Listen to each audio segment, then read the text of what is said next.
Hello everybody, this tutorial is on the new color features that have been added to Premiere Pro 2015, especially with the new Lumetri features that they've added. Premiere still has some of the older features that they've had, but they've kind of really revamped all the color correction features inside of Premiere. And one thing that they've really done is they've brought over a lot of features from their SpeedGrade professional color correction software, which has really made a significant improvement to just doing things in Premiere. And a lot of the times lately I found myself doing quick projects in Premiere instead of sending it over to SpeedGrade, because they have a lot of the features now installed in Premiere, which is really nice and convenient. But if you're going to be doing some, they still have, if we go under effects and go under video effects here, and go into the color correction, you'll see kind of all the old color correction filters that we're used to using. And the ones that in particular that you'll notice here, the ones with this 32 little plug-in right there.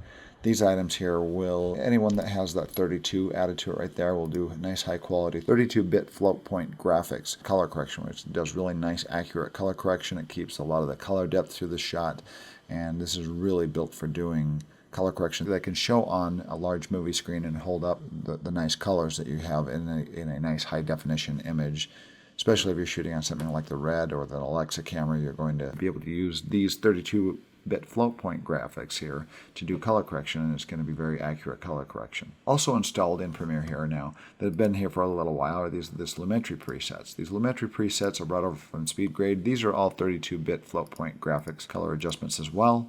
These are some presets that can be added. These are kind of like along the same line as what they call LUTs, lookup tables, which are pre-composed color effects and color grades made that can be added to clips. But one nice thing here that's been added is if we go up to this panel up top, right now we're under the editing workspace, I'm going to click on color, and this will bring up, this is the part that's really been revamped here. And one thing that they've added, they've gotten rid of their old version scopes, and they've added these Lumetri scopes. Let's go ahead and show these things here. These scopes are now borrowed from SpeedGrade here and put directly into Premiere, which is really, really nice. Down here what we've got is we've got our waveform monitor, we have our HLS vector scope, our YUV vector scope, a histogram, and an RGB Parade. The ones that are most commonly used in color correction, and the ones that I use the most, are going to be the waveform, the RGB Parade, and the YUV vector scope up here. The HLS vector scope was borrowed from SpeedGrade, and the one that's a little bit more intuitive and the one that's more commonly used is going to be this YUV vector scope. And the YUV basically stands for the black channel. The U and V stand for, it used to be YCRCB, and it was the Y is the dark channel, which is your brightness levels, and then you have the color red, color blue. Is basically three channels, two controlling the color channels, the red and the blue channel, and mixing those two channels to get different colors, and then the darkness channels, the brightness, to get also different amounts of colors, because as you darken images or brighten them, you get brighter values in blues, brighter values in reds, and so on. But the ones, like I said, the ones we're mainly going to be using demonstrating is going to be this YUV vector scope, which is the most common, your RGB Parade, and your waveform right here. So what we're going to do now is I'm going to bring up just this waveform, and let's talk about that. I'm going to right click and get rid of all these other items and leave the Luma waveform behind. Here it is. So let's take the waveform full screen. I'm going to move over this, hover my mouse over it, and hit the tilde key and go full screen.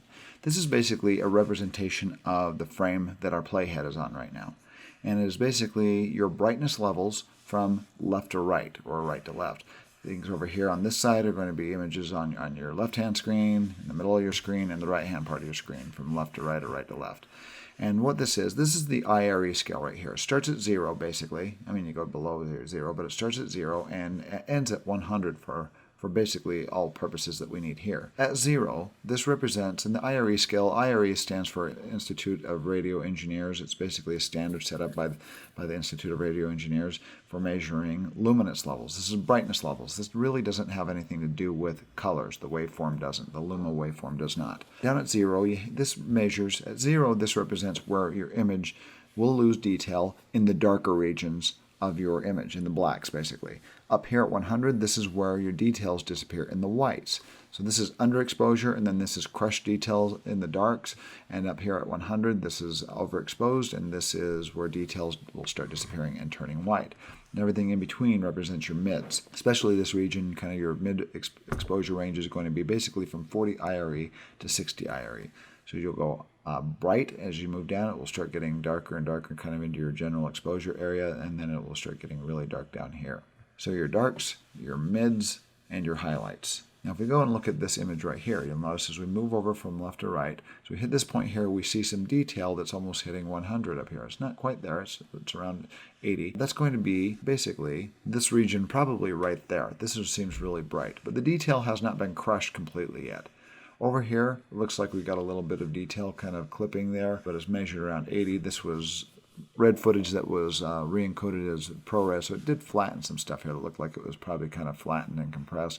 Looks like that little highlighted image right there represents a little bit of crushed detail. But actually, if we grab this image here and we bring the exposure down, you're going to notice there is still kind of color and detail in these regions here, and even a little bit here and here in the sky. So even these crushed regions here, we still have detail if we bring that exposure down. So that detail still exists, which is good. Now you notice the dark region, maybe this like knot right here as we move over about right here. This probably represents the knot, the area of the knot. Actually, that's going to be a little bit further over here toward the end of the image, maybe like right about there. We're seeing that we're still getting detail in the darker regions of this image, like here and over here we're still getting detail, and if we boost up the exposure, you're going to see detail in that region, or you get really close to that image, we can still see detail in here. If we bring down the exposure to where we crash that, let's actually bring down the darks here, you're going to notice we start losing detail as these items start to hit zero down here. And you usually want to avoid that, and you want to avoid crushing out detail for the most part. That's generally speaking. I'm going to reset that there. But that's kind of the way a waveform monitor works. Let's go to the RGB Parade next and demonstrate that. Now let's show the other scopes here. I'm going to right click now, and we're going to tell this to show, instead of the waveform, we're going to tell it to show the Parade, the RGB Parade. I'm going to get rid of the vector, the waveform over here. And we're going to show another type of waveform here that now has an individual. Every video channel has a that we're working with will have a red channel, a green channel, and a blue channel. Those three channels blended together creates a full color image. So when you blend those three channels together, then you get your full colored image here. And oftentimes what this here can be used for is brightness levels as well, but it's going to show basically what channel is more dominant in any shot that you're using. If you're using a shot that looks more, if it's been color temperatured a little too warm or a little too cool, it's going to show either a higher push in the blue values or a higher push in the red values, or sometimes higher push in the green values. And you can manipulate these channels individually to get a properly colored, color balanced shot. If we move to this shot right here, this looks maybe a little bit too warm just by looking at this image right here. And if we go over to the scope, sure enough, we can tell that we got some kind of a push in the highlights on the reds, especially up in the kind of upper regions of the reds. And looks like the kind of the darks are about balanced, but somewhere towards the mids and the highlights, you're getting a push in red. So this color looks a little too much. Now, if you're going to balance that, like I said, we're going to be getting the scopes, but watch this as we pull the temperature more toward the blue. Look what happens to our image, and it becomes more balanced here. This shot maybe looks a little too bluish now, but look what happens. The difference, watch before and after. There's the warm shot.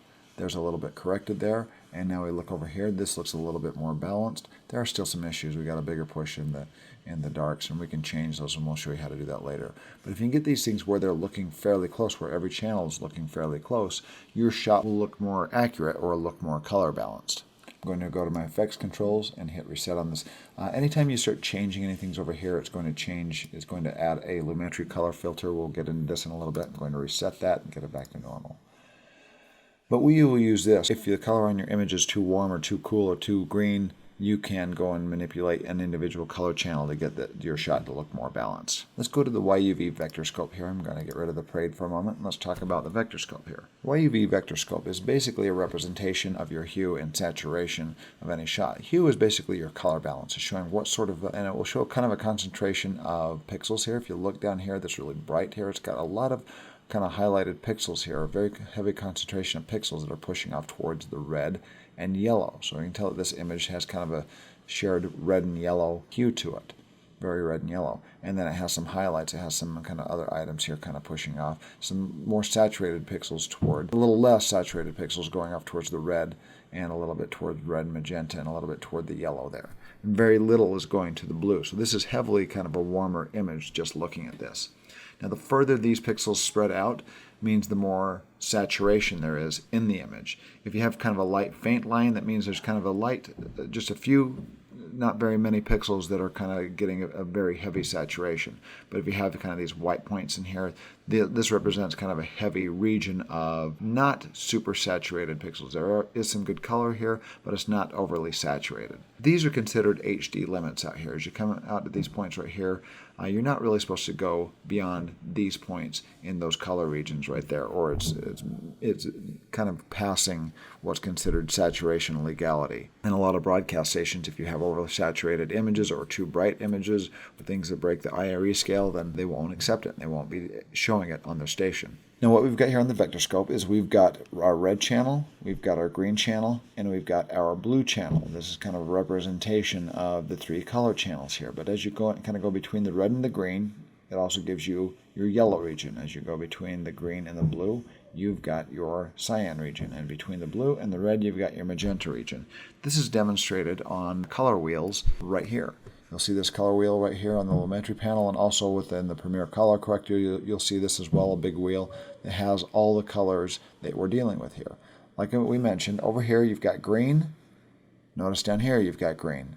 And as you go up, you've got your red and blue. You got your red, green, blue as shown over here in your scope. Now, with a shot like this where you got a kind of a push over toward the red and the yellows, you can grab your midtones and drag them over toward the blue. And look at the vector scope as I do so.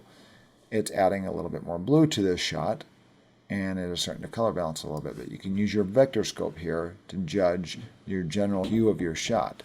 And notice we are starting to get more of a push of concentration of pixels towards the blue and cyan now, and look at our image. Look at the before and after.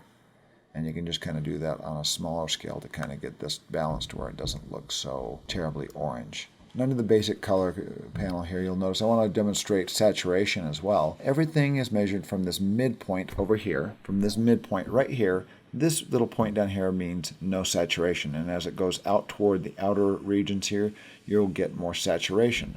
Right now we have a bit of saturation going toward the reds and yellows and a little bit toward the blue as mentioned, but watch what happens as we grab our saturation slider and drag it up. We're getting a heavily colored image here. Everything is very, very oversaturated, heavy yellows, some heavy kind of between the yellows and reds there, but really a very yellowish looking color here as we're boosting up our saturation. Sometimes you can boost this up, exaggerate this just to see where your main push in your image is going. And then you can use your temperature slider to kind of back things off and change things. But now what happens is we grab this and drag it down to 0. Look at the vector scope here. As I drag this down to 0, it all sucks into the middle point there, and suddenly this image is black and white. Everything's been sucked down to a point there. We go to the effects controls, reset this, and we're going to demonstrate that because I changed some things on the midtones. Going to the basic color correction. Watch our scope here as we take it down, take the saturation down, and it brings it down to a fine point, which means this image is black and white. There is no saturation in this shot. Basically, it has been, all the color has been removed in the shot, and we're left with a color image. We're left with a black and white image. Watch what happens when I go to the Luma, to our waveform here, and get rid of our YUV vector scope. As we grab our saturation and move it up and down, notice what happens to our waveform. Virtually nothing is happening over here because this scope is mainly dealing with brightness levels and contrast levels and not color. So that's just kind of a basic explanation of these scopes and how we're going to be using them and how we're going to be using them for accurate color correction. So let's get started on this. On this next section here, we're going to be going through the Lumetri panel and kind of showing everything that exists here in this Lumetri panel. These are not all the color correction features in Premiere. These are the nice kind of convenient ones borrowed from SpeedGrade. These are kind of the nice, quick, intuitive ones that they borrowed from SpeedGrade. A lot of this kind of powerful ones they've borrowed from SpeedGrade. You still have access to all the old original filters as we showed at the beginning of the tutorial. But we're going to go through each one of these channels, the beginning, or the basic correction, creative, curves, color wheels, and vignette. These nice little features they've added here. So let's go to the basic correction here and talk about that. First of all, under the basic correction, you have this input LUT. It's basically an input lookup table here. You can kind of start with a certain look if you've been shooting on it, if you're trying to get something to match a certain look from a certain camera. If you've been working on Blackmagic Raw, or you're working on Arri, or you're working on Red or something else, you can tell it to start off with these certain looks. This is Red footage here, but it's not the raw Red footage. This was encoded to ProRes because this was just a simple 30-second commercial that was being shot that was just going to be broadcast. I'm going to go to Red Log Film and show you what it shows up. If this was actual red footage, it would be encoding this properly. It would look like very flat footage. Right now, if we go to Canon 5D, you can kind of start off with the Canon 5D look. Depending on the cameras that you're looking and you're trying to match them, you can use a lookup table, basically. If you're trying to get this to look like a specific camera that wasn't shot on this camera, you can have it start off with a very specific look from a different camera. And you can kind of experiment with some of these and see what they do. But I usually will not use those. You can also browse and import different LUTs if you've created different LUTs. But I'm going to choose none on this. This is really kind of where the heavy feature, the basic correction, comes in right here. Is with your white balance, kind of basic color temperature correction here. You have a magenta, and you have basically your warm and cool slider, kind of an RGB slider up here. And down here on this one, you're going to have your tint slider, which is basically your magenta, yellows, and cyans. So depending on how you're trying to correct this image here, let's go to the next image right here. And we'll really get into correction later, but I want to show kind of the basics of these. This is a kind of a warm shot, so you can grab your temperature and basically just drag it to the cool slider right here. If the shot looks too green or too magenta, you can kind of drag it toward the opposite pole here and add more magenta or add more green to your shot. So you can usually use these two sliders here to get kind of a basic correction of a general image right here. And we're going to get into that when we start color correcting these shots here. Tone here, you have exposure, which is basically the overall exposure of the shot. You have contrast. Contrast is basically going to darken darks while brightening the highlights. And you'll get the spread on this waveform. We will get into that as well. Watch what happens. This is going to make the image more flat as things pull together here toward the center. And as you drag it the opposite region, you're going to get more contrast. It'll spread out the darks and the highlights and spread this image out over your entire waveform graph here. You have your highlights, which will control mainly the highlights of your image. The brighter, if you want to bring them up brighter or bring them down a little bit. Your shadow slider here. And your whites and blacks are essentially the same thing as the highlights and shadows. It controls a wider range. To bring down the whites, it's going to control a wider range of the highlights here. The highlights is actually kind of this top section from like 70 IRE up, or the top section of your image here, while the whites do more of a broad range. It's basically the top half of your image, and the blacks are basically the bottom half of your image. So these are a little bit more global, while these shadows and highlights are a bit more specific. Going to reset this amount. Oh, then you also have your saturation slider here, which is the amount of color you have in your image. So you can drag it all the way down to 0, you have black and white, or you can drag it all the way up, and you have a very boosted, saturated, overly saturated image. I'm going to reset this, and let's go down to the next panel. Our creative panel. They call this the creative panel. You'll have a whole bunch of presets built into this. I kind of consider this the non-creative panel because you're not really getting creative as much as implementing creative looks that somebody else has created for you. And I use this sometimes. If you're in a hurry, this is really kind of nice to just click on this and choose some pre-built looks that have been added into here. And you can also browse. You can create custom ones on your own. You can browse and find new ones. If you've exported some from SpeedGrade, you can import looks into your creative panel here. Let's demonstrate this really quick. As we arrow through these, it'll show the new looks. It'll show the name right here. And if you find one that you like, kind of a look that you like the Cinespace, basically just double click on it and it adds it to your clip here. This is way oversaturated, so we can actually grab the intensity slider and move that down if you find a look that you like, and we will get into this. And then you have some adjustments to these looks that have been added. You can add the faded film look. You can sharpen your pixels a little bit. We will get into these and we'll show you how to use these things to get this to look the way you want it to look. Vibrance basically deals with the vibrance of the colors, how lively the colors are, and then saturation slider as well gets a big boost, or pulling it down to black and white. So you also have a saturation slider here. You can also tint within the creative panel. You can also alter the shadow colors and the highlight colors here. And then you have a tint balance as well to change kind of the color of the tint that your look is adding. And then once you're done, you can actually go up here and add that as a custom look once you've created one that you like. So let's reset this panel here. I'm going to go to the effect controls. When you start manipulating items here, it's going to add a Lumetri effect to your clip here. I'm going to go to that and just actually either delete it or reset it. I'm going to hit delete and go down to curves. Curves are mainly for contrast here. Not necessarily. You do have some other items as well. You can actually manipulate red channels individually. This is basically for manipulating contrast. We're really going to get into details on this, but you can add what's called an S curve. You can grab a portion of the image. Now this is your global contrast right here. You can bring down the brightness levels. You can bring them down while bringing up the highlights, and you're going to create contrast. We'll kind of explain this in a little bit and explain what's going on here. You can also manipulate individual color channels. You can bring down and suppress the reds in the image here and boost up the blues at the same time. And you're going to get a very blue image as a result, and you'll get very different looks. Or you can grab your green, and up here you have your different colors, and we're going to get into that. They've also added the saturation curve, which is really nice. If you're trying to highlight a very specific color like yellow, you can actually add curve points on a very specific color where it will leave other colors alone and just manipulate a specific color channel. If I click on the yellow button right there, it's added these nodes here. You can actually boost it up or suppress it, and we'll get into that and show some practical examples of it. You have your color wheels. You have your color wheels as well. If you've used Speed Grade, you'll be familiar with these. I'm going to go over and reset my looks here, reset that panel, or reset the entire Lumetri effect. And you've got basically contrast and brightness sliders over here for your shadows. You can darken your shadows, you can bring up your midtones, your exposure, and bring down your highlights, manipulate them over here, or you can change the colors in your shadows, the colors in your midtones, and the colors in your highlights right here. So a very nice feature added there as well. And then kind of a cool little thing here, if you like vignettes, you can add a vignette. This is very common to a lot of newer movies. They use vignettes to kind of highlight certain portions of the screen. This is kind of a basic vignette adder here, but it's really nice and quick. As we grab this amount, you can see as we boost it up, this adds a brightened vignette, a highlighted vignette around the edge. If you take it the other way, it's going to add a darkened vignette. And then you have these features that kind of manipulate the vignette and change it. As you notice, if you watch movies and commercials and everything these days, seem to be using vignettes have become very common because they draw attention to a specific part of the screen. But this is a very basic vignette creator here.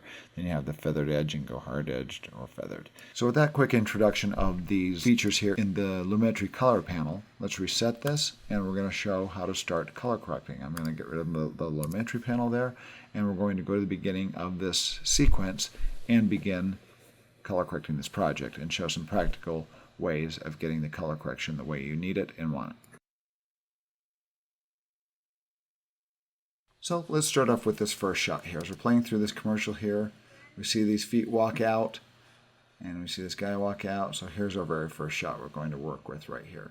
Now some things here is the general exposure in the shade here is a little bit dark, and the highlight out here, because this is the way it was shot, it's very dark under here and very bright out here. So let's kind of work on that. Actually, I'm going to bring up my scopes and kind of look at this image here. Two things. First of all, I'm going to keep up just for general color correction purposes. I'm going to keep open my Luma waveform and my YUV vector scope. So I've got these two open right here, and I'm going to be looking at this shot. Another thing I want to bring up is my RGB Parade, actually. So let's have all three of these up. So looking at the color of this image here, it looks like it is somewhat color balanced. We have kind of a similar darkness level in the reds, greens, and blues here. But notice we've got a little bit of highlight push on the blues here, and that's probably from these levels out here. So if we mess with this, let's kind of mess with this. Let's go into our basic correction here and grab our temperature slider and start sliding this around and see what we get. See, now as we bring down our blues, you'll notice this shot warms up a little bit. We just started pulling this over towards the reds, and notice the blue channel came down, the red went up, and if we can kind of get this to where these three highlights are balanced, the image should look fairly balanced here. So I'm going to manipulate our tint slider and our temperature slider, and this will work for most shots. It's not going to work for every single shot. Sometimes you're going to have to get in there and really manipulate things, but there we go. Let's take a look at a before and after. I'm going to uncheck my basic correction. So there's before, kind of a little bit of a magenta blue on it, and there's the corrected. Now this seems a little bit more warm, kind of the deserty region. It looks a little bit more warm now. So just a slight manipulation of these colors here got us to that point right there. Let's talk about our exposure here. And what you want to avoid is your highlights peaking at 100 and your darks crushing at 0. So that's one thing we want to avoid with exposure here. So I'm going to grab my exposure, and I'm going to boost this up here and see what we get. I'm going to boost that up, and we got a little bit more exposure here, but now it also brought up the highlights out here. So actually I can go to my whites and bring those down.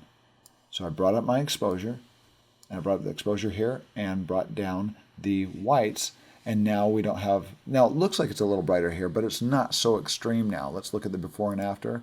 See, it's darker there. And just a slight fix there, and we could actually stand to bring up a little bit more exposure there, a little bit more, right about there. Because we'd still want it to look like it's in the shadows, just not so extreme, and bring down the highlights, the whites. Or you can actually manipulate just the highlights just to get the section of highlights there. And there we go. So there's a before and after. And we're on our way.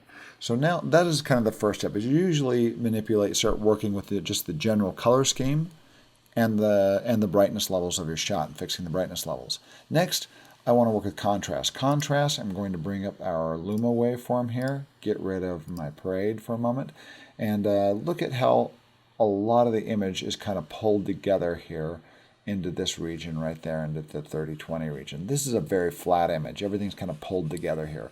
If you get the highlights and stretch them up and grab the darks and pull them down, that is going to basically give you contrast. And look what happens as we do contrast. And this is going to do it automatically. There's some other ways to do this, but this is kind of cool in the basic color correction panel. Very quick. I'm going to grab this and increase the contrast and look at that region stretching there.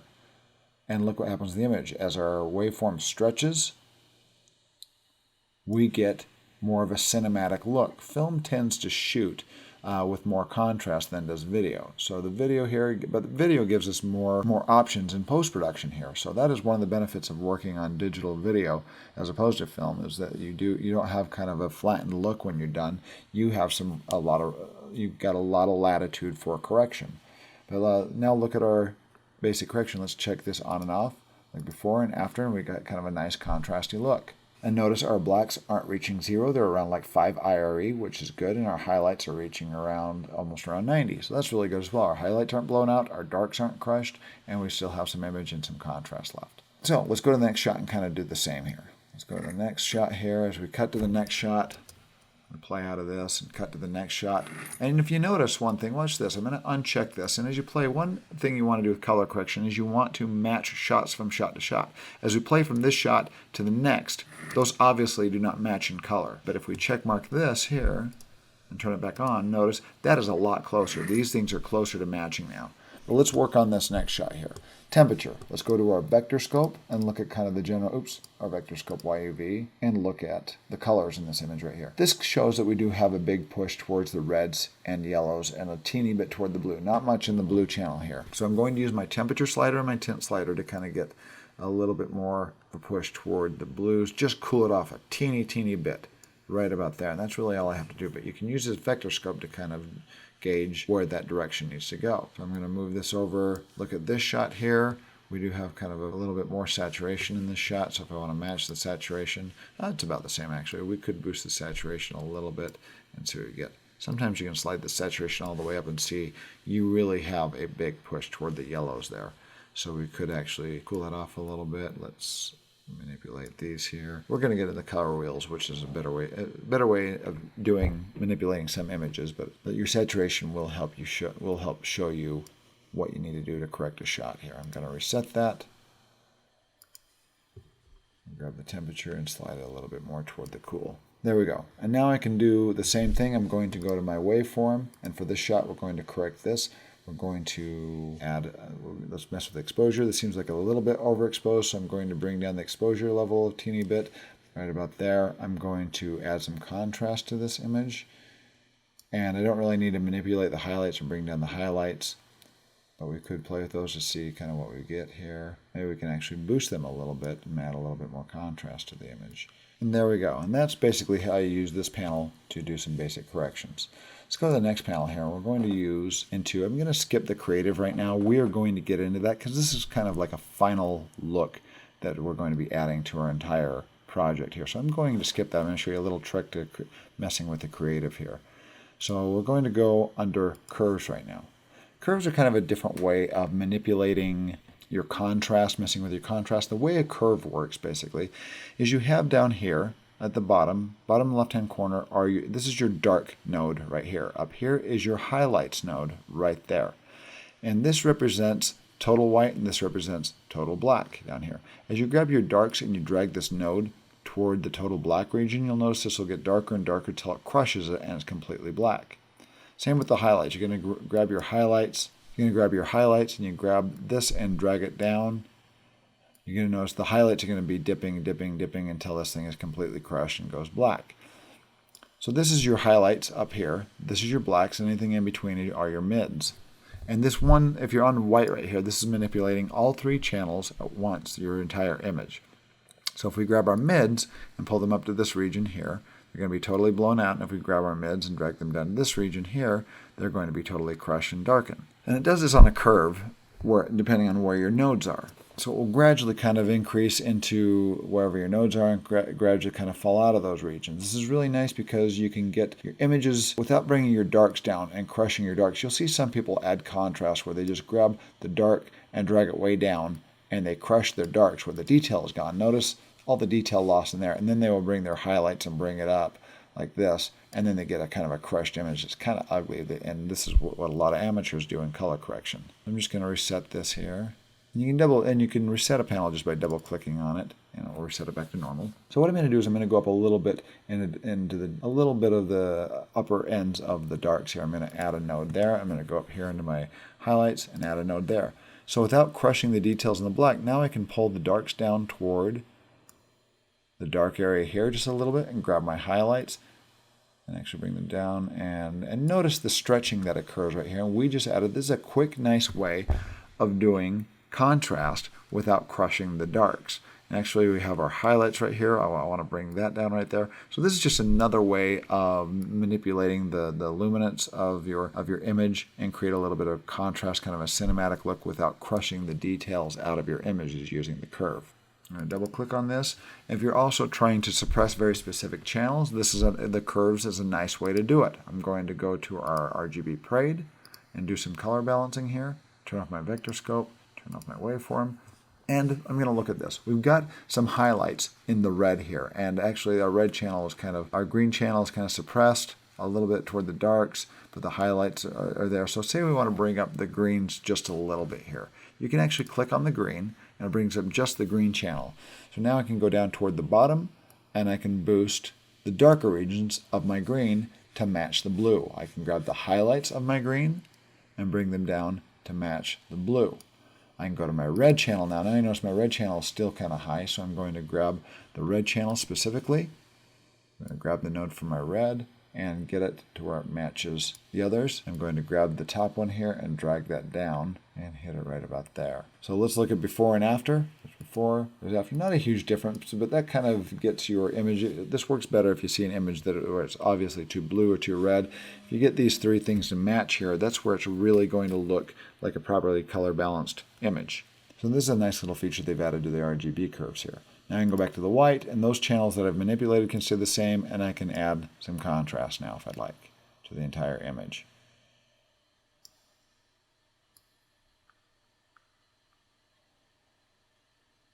There we go. See, I don't like this kind of really white board there, so I'm going to bring down the highlights, bring it down here a little bit, and add a little bit more of an S-curve here. It's called an S-curve to add contrast and stretch that region out. So there's before, there's after. Okay, let's talk about the hue saturation curve down here. This is really nice to manipulate very specific color channels. There's one shot right here where this guy is supposed to have very yellow teeth here. So what I'm going to do is I want to bring out the yellows in the teeth here. Let's do some basic correction first of all. I'm going to go to the basic color corrector, and I'm going to look at my color channels. This has a big red push, so I'm going to pull my temperature down. Bring up the blue channel a little bit to kind of color balance that a little properly. There we go. Now I'm going to add some contrast to this without crushing the darks. I'm going to bring up my exposure a teeny bit. There we go. And do some basic corrections to this, and that's good enough right now. So now let's go to the curves here, and we're going to go to our hue saturation curve, and we're going to bring out the yellow color on this guy's teeth. So let's see a shot. Right there we get a good shot of his teeth. So we want to see that he's got really gross yellow teeth. So what I'm going to do is I'm going to go down to the yellow button here. I'm going to add a curve to the yellow region of my image right there. Click, adds 2 nodes, so it'll leave all these other colors alone, and then in the middle node is the one you want to grab, and you can bring this out. And as I grab this and increase the saturation in the yellow here, move this around and see where I really get that push in the teeth right there, and right about there. Let's give that a try. Let's uncheck this. And I'm not quite finding it there, so what I'm going to have to do is probably increase the range of yellows, drag this around here. And keep this, I'm going to keep this within the center here so it keeps all these colors kind of the same in the neutral zone here. And I'm going to increase the yellow regions. And see, and now I'm starting to get a more of a yellow coloration on the teeth without manipulating. This is kind of similar to what's called secondary color correction, where now it's just changing, it's boosting, oversaturating the yellows without affecting the other region, the other colors of the image. If I uncheck this and check mark it, notice his teeth gets really yellow, and you can actually see that yellow spike right there on his teeth happening on the vector scope. A lot of saturation on that. So now as we look at his teeth here, and I'm going to uncheck this on my curves, you can see kind of the before. That's before. Now watch as I check mark this. Watch his teeth. That's afterwards when we get some really gross yellow looking teeth that kind of exaggerate the yellowness in the teeth. So we go on to the next section here. Let's go on to the color wheels here. This is kind of just another tool to do basic color correction and basic brightness levels fix. If we go to this next clip here, and it brings up the color correction. The nice thing about the Lumetri panel is whatever you put the playhead over, it automatically selects that clip when you're in this Lumetri panel mode. And it will bring up the effect for that specific clip, and you just start going over and manipulating it, and it does whatever clip you have your playhead over. So as I'm over this image right here, let's do our basic corrections here. I'm going to go to my waveform, let's get rid of the other images here. And I'm going to bring down my shadows. I'm going to bring them down so I define my shadows around 5 IRE, generally speaking. I'm going to bring my exposure up, expose him a little bit more, and my highlights could actually be brought up. There's not a lot of highlights in this, but I'm going to actually bring up the highlights of the whites on the shirt, kind of clip a teeny bit, and maybe bring down the exposure right there. So that's what these sliders do. This is the brightness, these are shadows, the midtones, and the highlights. And now you can manipulate colors specifically in those shadows, in those midtones, and those highlights. We go to our vector scope. Actually, let's go to our RGB Parade and look at this image. And it looks like we get kind of a little bit heavier on the red and a little tiny push in the blue. So we can actually bring go to our highlights, grab our highlights, and kind of bring down the blue a little bit. Like so. We can grab our midtones and drag those more toward the blues, and there we go. Now our image seems to be more properly color balanced to match our other images there. And we've added some contrast to it here. You can use the curves to do contrast, you can use the basic correction to do contrast.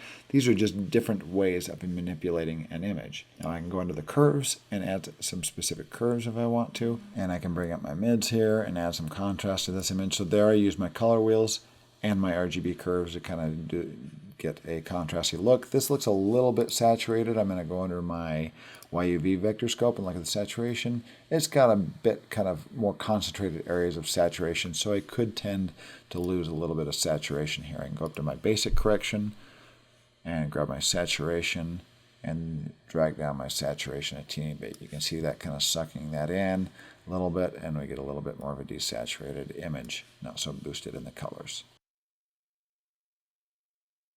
So that's really kind of an overview of all these channels here, but now I'm going to show you how to kind of do the final touches on these things. Once you have, what I'm going to do is I'm going to go through and do a basic correction on all these items, and then I'm going to show you the next step, which is using the final touches. You can use the creative panel and the vignette panel to kind of finish this off. So let me do the color correction, and I will come right back. Actually, while I'm doing some color correction, I'm noticing one thing I want to point out as well is a couple of these shots here are kind of the exact same shot. Like right here, this shot I've corrected, and this previous shot I have not corrected yet. So that's a non-corrected shot. It basically cuts away from this and cuts back to it later. So one of these shots I've corrected and one shot I haven't. So actually I can go to this panel, go up to the effects controls right here, select this clip, and copy that Lumetri Color Panel there. Go to the other clip that doesn't have it yet, and paste it. So I do use Command V or Control V on a PC, and Command V on a Mac, Control V on a PC to paste it. Command C and V is copy and paste. I'm going to hit Command V as in Victor, paste it, and I've added that exact thing. So now I'm going to continue the color correction here. Same as here, we've got the yellow teeth right here, and we cut away from that and cut back to them. So I can grab this panel right here, if that's corrected. Actually, that's got a little bit more of a magenta push, so I'm going to kind of warm that up a teeny bit and get them to match. I'm going to grab my Lumetri Color Panel, copy it, go to the clip where it cuts back to him, and paste, and I save time doing my color correction there. So I'm going to correct the rest of this and come right back. Okay, so I've gone through this and I've done a lot of the correction, the basic corrections here. Now let's go through our creative panel and our vignette panel. So I want to kind of add the same sort of look to this entire clip instead of just doing it clip by clip. actually go to my footage scene. Actually go to my main project window here. Let's show this in the list view, and I'm going to add an adjustment layer. This is those of you that use Premiere will be very familiar with adjustment layers. I'm going to go to adjustment layer. I'm going to hit OK. I'm going to grab this adjustment layer and drag it and put it on top. This adjustment layer will affect everything below it. So I'm going to select this clip here, and under my Lumetri panel, everything that I adjust here will affect the clips below it. So now I can go to my creative panel and kind of add a look for my entire film. And go through these. Let's go. Actually, what I'm going to do is go over one of these main shots, these kind of full color shots here, and kind of see what sort of looks we can give this that I like here. I click through these. I kind of like the CineSpace. It looks very Western. It's very, very strong, but we can back that off a little bit. Clean Punch HDR, high dynamic range. Looks okay. So far, I'm going for the CineSpace one, and you have different types of film here. Fuji film, Kodak film. I'm going to find one that I like. Actually, so we make this Western. Let's go for Gold Heat. I'm going to double click on this, and it applies it to everything below this. That is very extreme. So now all I have to do is I grab the intensity and drag it down until I get it about where I like it, about right there. I like that look. Let's turn it on and off on our adjustment layer. And I really like that look. Now anything that's underneath this is going to be affected by that Gold Heat look that I've applied here. And it comes across pretty heavy. I might have to do some minor adjustments on these other clips below it, but it's added that look. See, like this one here is a little too contrasty, so I'm going to go back to my main clip here, not the adjustment layer, but my main clip, and back off the contrast a little bit under my basic correction here. Actually, that was under the curves there, so I'm going to kind of back off the curves a teeny bit to get it to match everything else. So you might have to do some minor manipulation after you've added that. After you've added the adjustment layer. I'm going to go back to the adjustment layer, go back to a clip here, and let's go under our creative panel, and we're going to add a little bit of a faded film effect. So it kind of looks like old film, just a little bit. I'm going to sharpen the pixels a teeny bit just to make it look like a nice clear image. And I'm going to increase, actually let's decrease saturation a teeny bit. And there we go. We've kind of created our own little look there based on that Gold Heat look. Now I'm going to go to Vignette, and we're going to add a little bit of a vignette at the end. Going to actually, instead of highlight, we're going to make it darker around the edges. And let's change the midpoint, change the roundness. So I'm going to take off the feather so I can kind of see where my vignette is. About right there. Right there, just so it's kind of out on the edge, outer corners there. And feather that a bit, turn the vignette on and off, and look at the before and after. And there we go. And there's our final color corrected image right there. Let's look at kind of a before and after. I'm going to go to both the adjustment layer and the clip, turn them both off here, and see what we have. There's our before image, looks very kind of video-ish. Now we're going to add our look and our color correction back, and there's our final image right there. So that's basically how the color correction panel, the Lumetri Color Panel, works in Premiere. It's very powerful, very fun to use, and you can kind of get away with doing some quick projects where you make them look really good really fast. This is really built for speed, and it uses the graphics card to do a lot of the 32-bit float point graphics to get some really nice high quality image out of your project. I'm going to post this project at the end of the tutorial here, and you can watch this this finished commercial.